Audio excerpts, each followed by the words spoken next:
In today's video, I'm going to teach you how to leave a Trello workspace. Leaving a workspace might be necessary if you're changing projects, organizations, or just trying to declutter your Trello account. This process is generally straightforward, and I'll walk you through it step by step to ensure you can leave a workspace without hassle. To get started, you'll first need to navigate to Trello's website, which is simply trello.com. Once there, you'll want to log into your account. Trello offers several convenient options for logging in. You can use an existing account with Google, Microsoft, Apple, or Slack. Alternatively, you can log in using your email address and password if those methods don't suit you. After logging in, head over to the top right corner of the page. Here you will find the login button which you'd have used earlier. Once you're logged into your workspace, look for the settings. The workspace settings can typically be found in the sidebar or within the workspace menu itself. This is a crucial step because the settings panel is where you'll find all the needed management tools related to your workspace.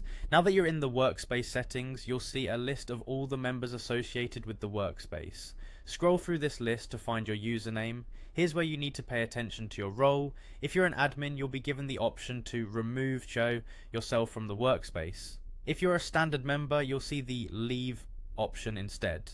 Click on the appropriate link based on your role.